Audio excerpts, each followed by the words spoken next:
So what I do want to talk about is about a mystery. It's an enduring mystery that happened in the UK, and it involves a man called Gareth Williams. And Gareth Williams was, to all intents and purposes, a maths genius. He was a Welsh mathematician and a junior analyst who had worked at the government's so-called listening post, the GCHQ in Cheltenham. And then he worked there for almost a decade.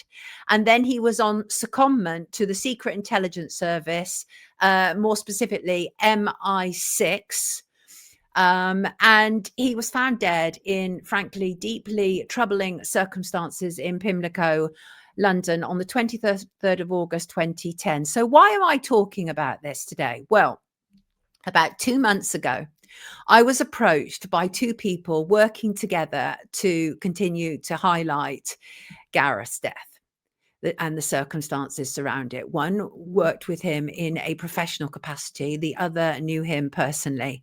And both of them say that this has been an absolute cover up and a whitewash. I've spent that period of time looking into some of their claims, and their claims are very interesting, and we're going to work through them. Just so you know where we are talking about, this is, can even tell by the look at these interesting buildings. The circular one is the GCHQ in Cheltenham, Gloucestershire. And the other one is the Secret Services building at Vauxhall Cross in London. And Gareth worked at both these places, but by all accounts, he was not happy at the Secret Service building. And he was, after his holiday in August 2010, he was due to return to GCHQ. And that was when he was found dead. And he was found at his flat, which was a kind of service flat that was used to accommodate Secret Service staff. And as I say, I was recently approached. And also several former Secret Service agents have also come forward to say that Gareth was absolutely taken out. And the story that is most often trotted out, that of Russian involvement, is absolute bunkum. And most of us should be always careful, certainly in England, certainly in the UK, when they immediately blame Russia, because that has been going on for all of my lifetime, that Russia has been blamed for a multitude of issues that it almost certainly has nothing to do with. And these people have told me that Russia has nothing whatsoever to do with the death of Gareth Williams, and that it's a distraction. And they've told me that they remain concerned that the truth about Gareth will never be told because the powerful agencies that are invested in keeping this undercover. In fact, they tell me that the truth is closer to home, and they are both adamant that Gareth's death was an inside job. So he was found on the 23rd of August 2010 after he had not been at work for a week. And apparently no one thought to raise the alarm. So let me just get this correct, okay? A man who works for the government's secret services goes missing for a week, and his line manager and staff thought nothing of it, even though Vauxhall Cross, where the Secret Service building is just down the road from where his flat was. They thought nothing of it. Nothing of it. Go missing for a week, doesn't call in, but nothing is wrong here. Very weird behavior. So right off the bat, that's problematic. So this was his flat. This was a simulation that was kind of mocked up by the Metropolitan Police, and he was found in a red bag in his bath. Okay, the circumstances were bizarre, to say the least, frankly. And we've had a series of people, including police, attempt to convince us that someone can get inside a bag like that and lock themselves in and not leave prints anywhere. Right? That's some of the things that we have been expected to accept. This, I believe, is so this is outside his Pimlico home.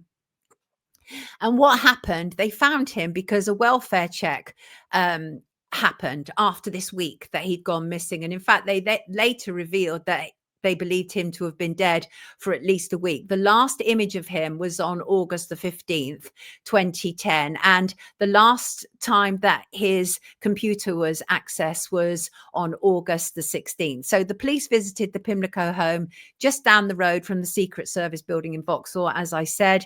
And his naked, decomposing remains were found in the bath of the main bedroom's ensuite bathroom. Inside a red sports bag. It was padlocked from the outside, as I say, with the keys inside the bag. How does that happen? And the local police had gained entry into the top floor at 36 Alderney Street, Pimlico. This is the property. And they examined the bag, and the premises were declared a crime scene. There was no sign of a struggle. They were said to have found almost 20K of women's clothes and shoes and a red wig on the chair. And this is where some of it starts to get very murky, if it's not already murky enough, right, that a body's been found in a bath. And there was, frankly, a buncombe analysis of what took place. Forensic examination concluded that there was no sign of forced entry or of DNA that pointed to a third party present at the time of his death. And then what happened was the MI6 boss and the Metropolitan Police leader at the time came together.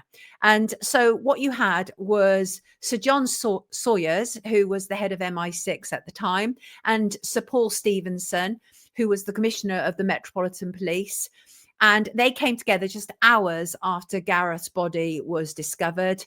And one of the things that happened was MI6 feared that detectives would extend their probe into sensitive areas, including the nature of Mr. Williams's work. And it's quite unclear entirely what he did. He was said to be extremely gifted and talented, a coder, as one of the things that he did. And actually, last year, his name came up in a lawsuit, and it said that he was involved in the creation of Bitcoin. So it's difficult to know exactly what happened, because even to this day, 15 years on, there's a load of subterfuge that surrounds it, which is why two of these people came forward. They don't want to be identified because they are fearful for their lives, but they told me all this information. They showed me information, and they said that this man was killed by somebody inside. That's what they've said to me very, very clearly. And the press went in on him, particularly Rupert Murdoch's press and the Sun newspaper, like within days, probably a matter of weeks, certainly no more than a matter of weeks, rather, there were scurrilous headlines about him being a transvestite, about him being a cross-dresser, all of these different things. And first of all, people, you know what people are like, right? They see this headlines, they see this written in a newspaper, and they believe it. But actually, what my contacts have said was that that was released by the Secret Services to the media, and it was to distract from what really happened, that they wanted to set up a narrative, which many of us know who looked at this case. They wanted to set up a narrative that Gareth led a double life as sort of a cross-dressing gay transvestite who was murdered by his gay lover. Well, his family and friends just don't accept that at all. At all. In fact, one of his friends came out at one stage, Sian Lloyd-Jones, a childhood friend, says, "I truly believe that Kerry, his sister, and I were going to receive the clothing. He was so generous, you wouldn't believe." And one of the things that she also talked about was that he was in training to take on a new identity and had a second passport. So what the hell was going on here? What was going on here? The other thing is that his friends, including his family, believed that he was straight. They said he's not gay. He's not a transvestite. And they actually told the inquest this. Elizabeth Guthrie, who had known him since 2009, said he may have had women's clothing in his flat as a support strategy for female friends. She said he would not have let anyone into his flat unless he had a very strong relationship with them. Well, this is what my contacts say to me, is that the idea is that he was killed by a gay lover. But my contacts say to me, what about if it was a gay lover who he worked with? That's what my contacts say to me, because there is a suggestion that that whoever it was let into the flat. That wasn't a problem. There was no sign of forced entry. And well, I mean, it's also highly likely, as my contacts say, that the people involved, if it's more than one person, were forensic experts, because they knew how to clean that place. They knew how to clean it inside out, upside down.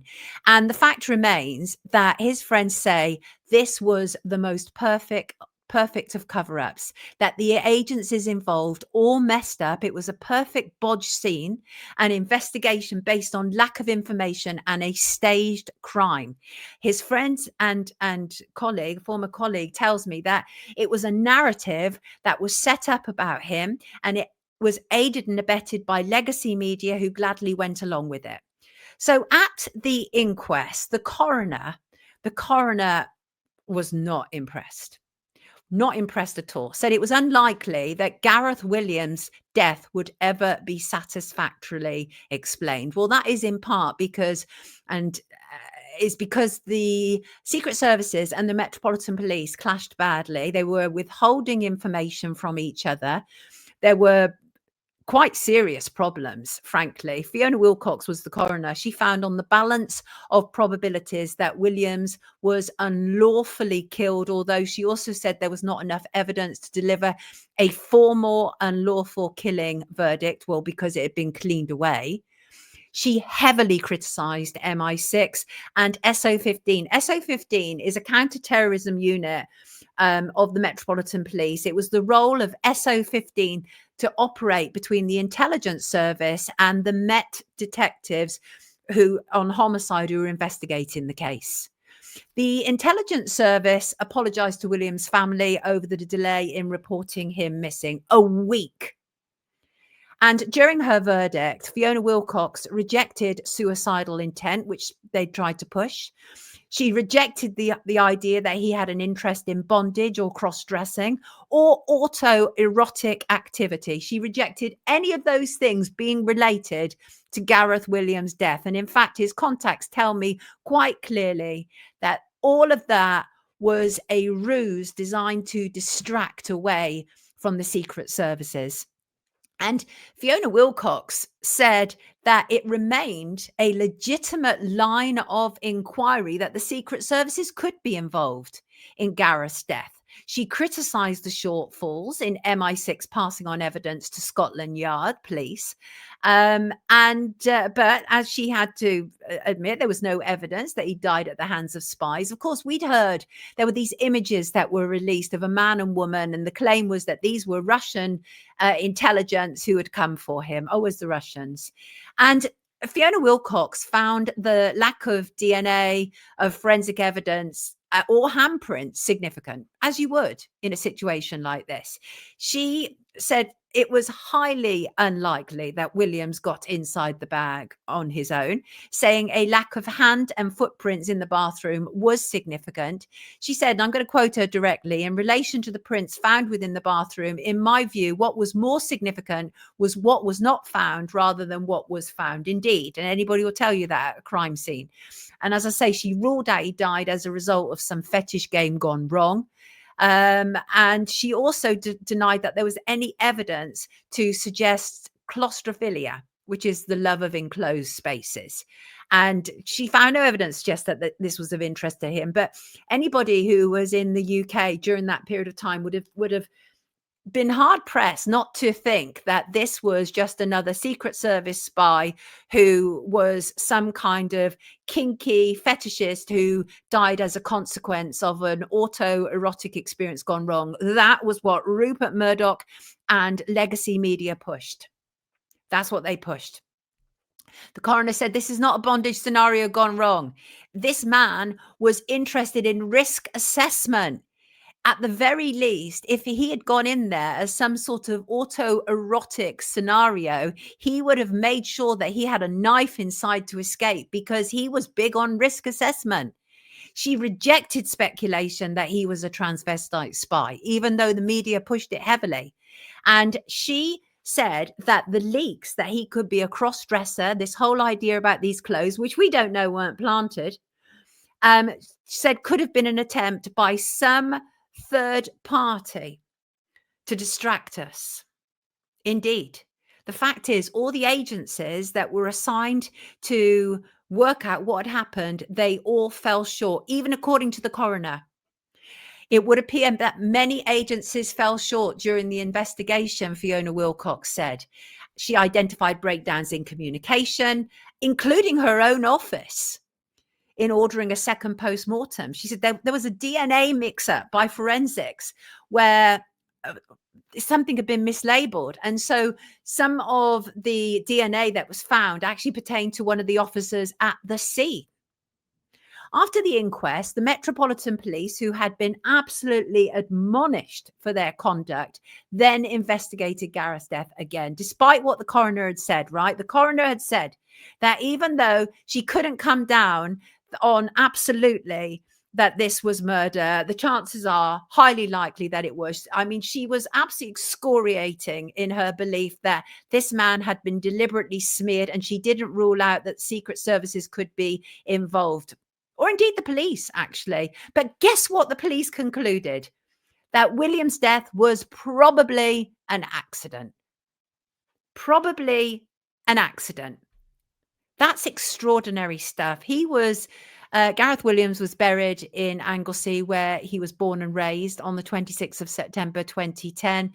And the head of the Secret Services, Sir John Sawyers, was there. His family were appalled by the police investigation, appalled.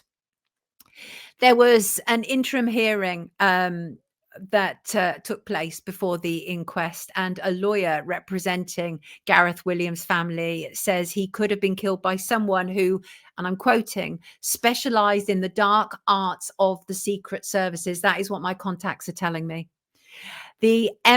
So he had recently qualified for operational deployment. And the family say that fingerprints, DNA evidence were both all wiped from the scene of the crime in a cover-up. And it also emerged, this is going back to what I've just said, that the DNA found on Mr. Williams' hand, which officers believe could lead to a killer, actually belonged to one of the police forensic workers. And apparently the code for the sample had been incorrectly logged by LGC, the forensic company. For goodness sake, that expression, you had one job. And I also think it's interesting. There's quite a cast of regular characters that kind of took place around all this as well. Peter Folding, who came about has been around for a very long time. He's an expert in these things, but he was also very kind of prevalent around the death of Nicola Bulley. But Peter Folding had attempted to get in and out of this bag. And he said, my conclusion is he was placed in the bag unconscious or was dead when he was put in the bag. I cannot say it is impossible, but I think even Houdini would struggle with this one. And as I say, there's regular cast of characters involved with this. There's also Richard Shepherd, a pathologist who's been around a number of cases, including Clive Freeman and I believe Jay Slater. Interesting. And the other cast of character, which surprised me because I didn't realize he was involved, was Colin Sutton. And Colin Sutton has been a regular guest on my shows over the last 5 years. I text Colin over the weekend to ask about this because I found it extraordinary. And actually, Colin Sutton was one of the first officers on the scene. And he was sent there to make sure that the murder squad took precedent and not the security services or any other organization. And he noted a couple of things, but I asked him about it over the weekend. And what he said to me, I'm going to quote him directly. He said, it's really difficult for me to say too much about the investigation as I was only involved from the very beginning in a strategic role. As I say, he was sent there to ensure that as a murder investigation, the police had precedent and the secret services didn't get involved. Well, the secret services got heavily involved. I think it was the secret services who removed the front door. As one example, secret services did all manner of stuff. They withheld information from the Metropolitan Police, and actually both sides were as bad as each other. But let me just continue with what the comment that Colin sent to me. So really a bit difficult for me to say too much about the investigation as I was only involved from the very beginning in a strategic role. I do wonder what happened after the security services found out he was missing at around 11 a.m. before they notified police at around 4 p.m., given that they had access to the flat. And Colin goes on to say 2 observations I made at the scene were that the heating was full on in August, and his devices and some memory sticks were laid out neatly on the table, almost to make them easy to find, neither of which I would have expected to find had he accidentally got stuck in a holdall. Beyond that, I don't really know. My personal opinion is that it would be very unlikely he could have locked himself in the bag, but that is based more on common sense than science. But it's also very symbolic, isn't it? It has the shock factor attached to it. It's more than just a regular crime scene. There is some symbolism at place here, and I'd be very interested to hear what people in the comments have to say. This was a huge story, a huge story. And let's just have a look. Man found in Jennifer says, man found in a bag which was padlocked on the outside with the keys on the inside. Police claim it was an accident. Farce. I couldn't agree more. Absolutely ridiculous. Absolutely, especially after what the coroner had said. And the coroner had torn a strip off the police, a strip off Secret Services. But as I say, my contacts are clear. This was a hit from the Secret Services. And as I say, the whole idea that it could have been his gay lover, my contacts say, what about if you put the two together? Gay lover from the Secret Services. And it should be noted that there are many gay men at the Secret Services, infamously so, like politicians, and many of them are under the radar. I don't know Gareth's sexuality. His family seemed to think he was straight. They didn't seem to believe that any of that made any sense whatsoever, although his friends seemed to think that it was highly likely that he would have bought those clothes to give to his sister and to his girlfriends. It's bizarre. Murdoch is indeed a horrible man. I hope someone is out of sync. Please click like. It's the least we can do for Sonia. Thank you, Halo. I appreciate that. This has been weird from the start. Everything is okay. Yes, it is. And the thing is about the 2 contacts have come forward is they are so sick that this has gone down as the official narrative. They sent me the Wikipedia page. They said, look, you talk about how, and it's true, I do. They said, you talk about how Wikipedia is like the official narrative solidified. Well, this is the way they finished it off. Yes, it's absolutely insane, absolutely insane. So there you go. I wanted to raise it up again because clearly something is very seriously, significantly wrong. I mean, given that the inquest itself found that his death was unnatural and likely to have been criminally mediated, that was a quote from the coroner, and yet the police concluded that his death was probably an accident. What the flying what? What? Doesn't even make sense. Doesn't even make sense. Anyway, I just wanted to talk about that. And I may well have more to add to that. I think the reason that I will talk about quote unquote historic cases like this is because the truth matters. The truth matters. And I think anybody who heard this story knew that there was something desperately wrong with it. The idea that this man had been found is the simulation again. The idea that this man had been found in this red bag in his bath and very little forensic evidence to work from is quite extraordinary. And obviously the heating presumably was turned up in August because that heat helped the body to decompose more quickly, which of course, the moment that the clues are in the body, right? So if the body is decomposed, it's very hard for them to establish official cause. Very dodgy. Yes, where I am. Criminally mediated. Yes, absolutely. Criminally mediated accident. How can those two come together? They can't, of course. They can't come together. So just wanted to raise that up.